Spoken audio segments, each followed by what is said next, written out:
Project scenario: C++ peer evaluation group scoring tool system for CWATs using combinations without repetition and exception handling. In the NSTP CWATs project at Don Honorio Ventura State University for a campus, usually when it comes to teamwork, you have to plan, implement, and evaluate activities that help our community, schools, or those in need. The goal is for students to learn teamwork, responsibility, and meaningful participation. But the problem here is that there is always an unfairness, is not helping others. We have group members who are very diligent, everything, and almost do what others do, while there are others who seem to be doing nothing but not helping. So their contribution is minimal. So to be fair to everyone, Ma'am Kamba, a CWATS teacher, decided to implement a peer evaluation grade scoring system.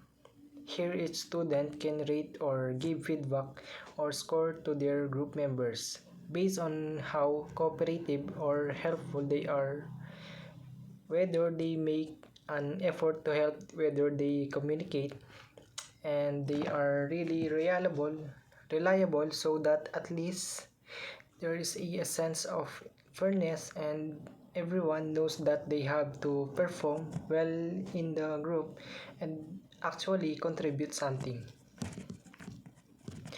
To make process easier and more accurate, a student named Jeremy, a computer science student enrolled in NSTP CWATs at Dabsu for a campus, suggested creating an automated tool using the C++ programming language to help with this. The goal of the system is to generate peer evaluation scoring pairings where each student evaluates every other group member exactly once. This means no students can rate themselves, so there's no chance of cheating and no pairings will be repeated. Jeremy used the knowledge she gained from discrete structure 2 and advanced C++ programming. To develop the systems, she applied the concept of combination without repetition to generate unique evaluate pairs, and added exception handling to avoid common input errors, making the tool user-friendly and efficient to use. To test this idea, he tried sample group member of GM, Cholo, and Jobber. The scoring and peer evaluation process would look like this. Peer evaluation input. GM evaluates Cholo. GM evaluates Jomer. Cholo evaluates JM. Cholo evaluates Jomer. Jomer evaluates JM. Jomer evaluates Cholo. Final score total received is Cholo is 18, JM is 20, Jomer is 16. This system was really designed to be fair to everyone. Each student will give 2 evaluates and receive 2. There will be no self-rating here, and there will be no repeated evaluation pairings. Each evaluator will simply enter their score 1 to 10, and the program will automatically calculate how many total points and member has earned. To avoid errors or mistake in use, it also has validation checks. Number 1, if fewer than 2 students are entered, invalid input, there must be at least 2 students. Number 2, if a student's name is left blank, error student name cannot be empty. Number 3, if a name is duplicated, error students' names must be unique.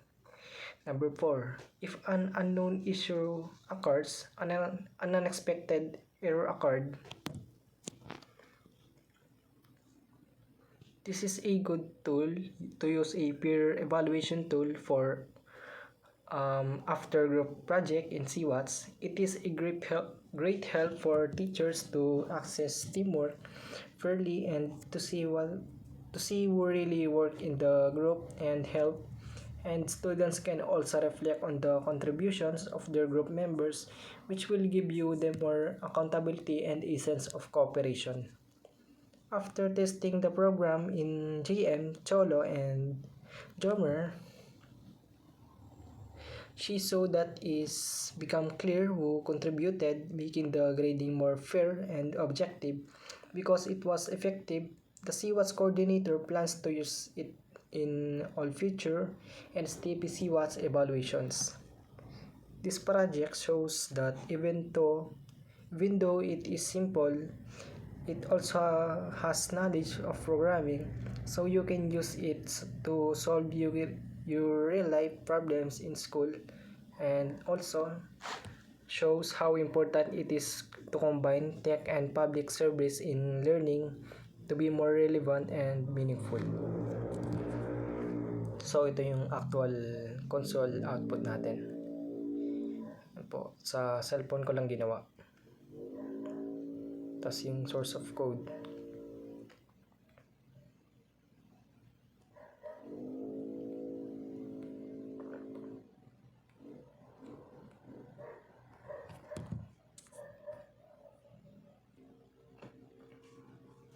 Okay, so nandito na tayo sa code natin. Explain ko kung paano gumana to.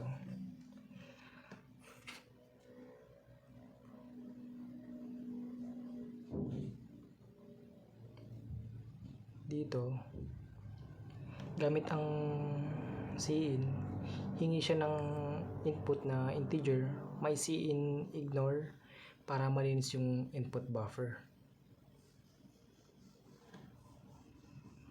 Dito, thrown valid argument. Dito, yan. Dito. Kapag 1 or below lang yung input, magto-throw yun ng error kasi kailangan ng at least dalawa para magkaroon ng peer evaluation.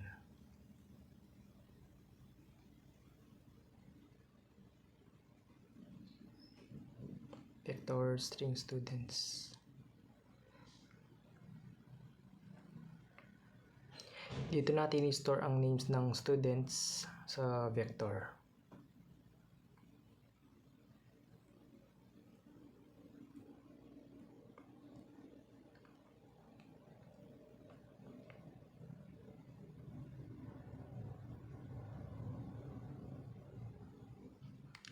Dito sa for int I equal 0, isa-isang hihingin yung pangalan ng mga students gamit getLine para tanggapin kahit may space.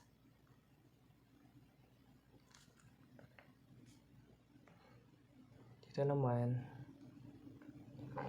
kung blanco or puro space ang name, magpapakita ng error. Kapag may pares na name, error din ito, yung nag-ensure na valid at unique ang bawat student name. Ayan.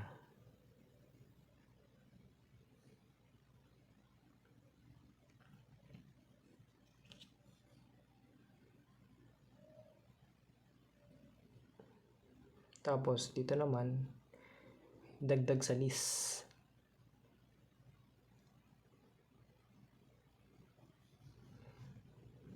Next, tatawagin yung peer evaluation. Peer evaluation, ayan o. Ay, hindi.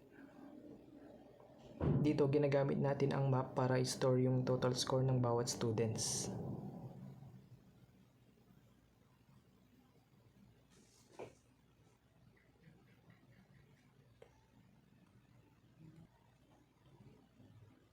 Dito sa map string int scores, dito ginagamit natin ang map para i-store yung total scores ng bawat students.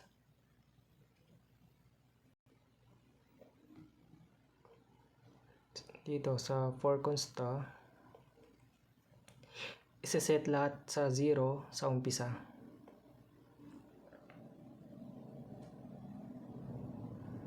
Dito, peer evaluation input, nagsiyaw tayo doon.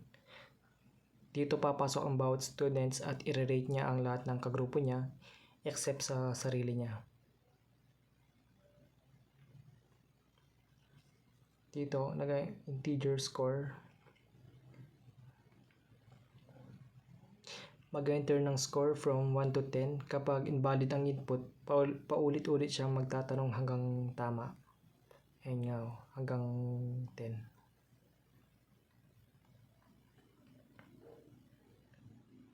Dito, nag-see out tayo ng final score, total received. Dito, pagkatapos ng lahat ng evaluation, lalabas ang total scores ng bawat students.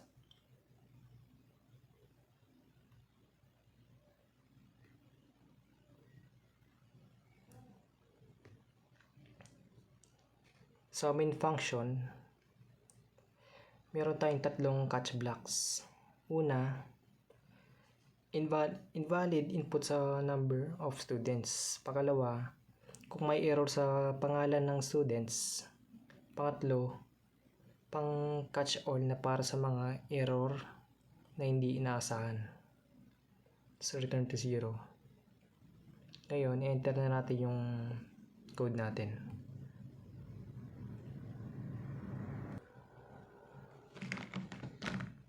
I-run na natin.